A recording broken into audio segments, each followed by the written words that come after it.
اللہ تعالیٰ ہم کو جو ہے سورج جو دیا ہے، سورج ہمارے لیے ہے. لوگ کیا کرتے ہیں؟ لوگ سورج کی پوجا کرتے ہیں، ہے نا.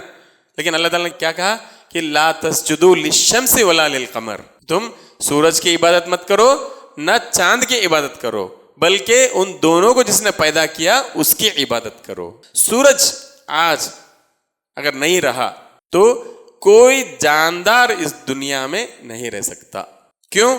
کیونکہ سورج کی گرمی سے، سورج جو گرمی ہم کو دیتی ہے اس سے بہت سارے فائدے ہیں. سب سے پہلا کیا ہے کہ پودے جو اگتے ہیں اس کے لیے، وہ بڑھنے کے لیے، جو ان کو جیسے ہم لوگ کھانا کھاتے ہیں، وہ پودے جو ہے اپنا کھانا بنانے کے لیے جو چیز کی ضرورت ہوتی ہے اس میں سورج کی روشنی ایک چیز ہے. سورج کی روشنی نہیں ہے تو پودے اپنا کھانا نہیں بنائیں گے تو بڑھیں گے نہیں تو وہ مر جائیں گے، وہ نہیں رہیں گے تو ہم کہاں سے رہیں گے، ہے نا. تو اسی طرح بارش جو ہوتی ہے، پانی سمندر سے یا ندیوں سے پانی جو ہے اوپر ویپر بن کر جاتا ہے، بھاپ بن کر جاتا ہے، اس کے بعد پھر اللہ تعالیٰ اسی کو بارش کی شکل دے کے بارش برساتا ہے. اگر سورج نہیں ہے تو پانی نہیں جائے گا نیچے سے اوپر، ہے نا. تو بہت سارے ہیں اس کے فائدے. اسی طرح جو ہے، اور اللہ تعالیٰ نے فرمایا کہ سورج تمہارے لیے مسخر کیا ہے، چاند بھی تمہارے لیے مسخر کیا ہے، یعنی ہمارے لیے پیدا کیا اللہ تعالیٰ نے. سورج چاند کو بھی ہمارے لیے پیدا کیا، اور چاند کو جو ہے اللہ سبحانہ تعالیٰ نے ہمارے لیے دن کی گنتی کے لیے اللہ تعالیٰ نے بنایا ہے. جیسے 14 دن یا 15 دن میں اماوس ہوتا ہے، یا 14-15 دن میں پونم ہوتا ہے. تو اس سے کیا ہے، ہم چاند دیکھ کے ہم لوگ رمضان کا روزہ رکھتے ہیں، پھر چاند دیکھ کر ہم افطاری کرتے ہیں اور کیا کہتے ہیں، کل ہمارا عید ہے کہ نہیں. تو یہ 1 تاریخ 2 تاریخ جو ہم لوگ گنتے ہیں تاریخ، وہ چاند کو دیکھ کر ہم لوگ گنتے ہیں. تو یہ چیزیں جو ہے ہمارے فائدے کے لیے بنے. بہت سارے فائدے ہیں.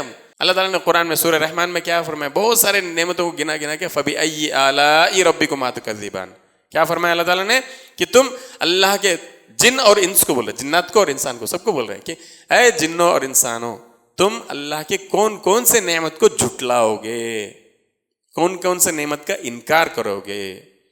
کیونکہ انکار کریں گے جو اپنے پاس نعمت ہے وہ چلی جائے گی. اگر صحت کا ہم لوگ دیکھ بھال نہیں کریں گے تو بیمار پڑ جائیں گے.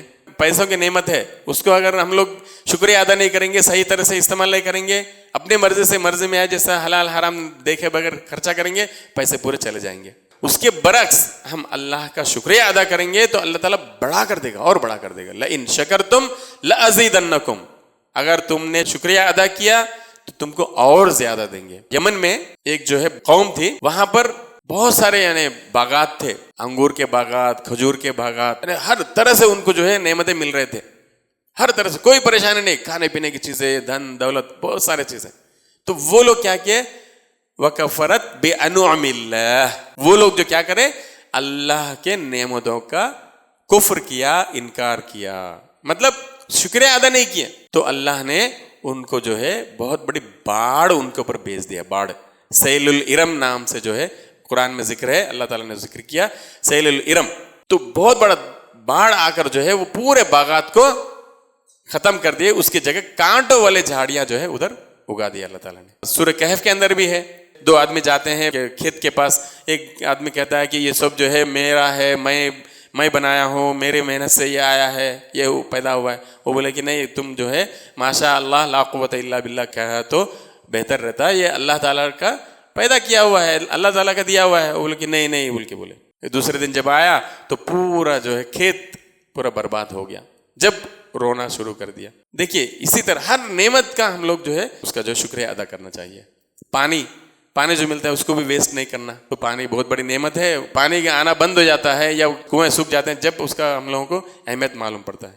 اللہ کا نعمتوں کا انکار کرنے کی وجہ سے اللہ تعالیٰ ایسے چیزیں جو ہے ہمارے اوپر مسلط کرتا ہے. ہم کو زیادہ سے زیادہ توبہ استغفار کرتے رہنا چاہیے. دن میں نبی صلی اللہ علیہ وسلم خود، نبی صلی اللہ علیہ وسلم کوئی گناہ نہیں ہوتا ان سے سرزد، ہے نا، لیکن پھر بھی کہتے ہیں کہ میں دن میں 70 مرتبہ استغفار کرتا ہوں، اور دوسری حدیث میں فرمایا کہ میں 100 مرتبہ توبہ استغفار کرتا ہوں. ہم گنہگار ہیں، جانے انجانے میں کئی گناہ ہوتے رہتے ہیں، تو ہم لوگ جو ہے اور زیادہ توبہ استغفار کرنی چاہیے. کم سے کم صبح ایک بار سید الاستغفار پڑھیں، شام میں ایک بار سید الاستغفار پڑھیں. سید الاستغفار مطلب استغفاروں کا سردار. تو نبی صلی اللہ علیہ وسلم فرمایا جو صبح سید الاستغفار پڑھتا ہے اگر شام ہوتے ہوتے مر گیا تو وہ جنت میں جائے گا. اگر شام کے وقت وہ سعید الاستغفار پڑھا اور صبح ہونے سے پہلے اس کا انتقال ہو گیا، وہ جنت میں جائے گا. تو کم سے کم یہ ایک دعا یاد کر لیجئے انشاءاللہ. کم سے کم بعد میں دوسرے بہت سارے دعائیں ہیں، وہ یہ تو یاد کرنا ہی ہے ہم کو انشاءاللہ. اللہ سے دعا ہے کہ اللہ تعالی ہم سب کو اللہ کے نعمتوں کا شکریہ ادا کرنے والے بنائے، اللہ تعالیٰ کا عبادت گزار بندے بنائے. اللہ تعالیٰ ہمارے گناہوں کو معاف فرمائے، ہمارے خطاؤں کو معاف فرمائے، ہمارے تمام پریشانیوں کو دور فرمائے.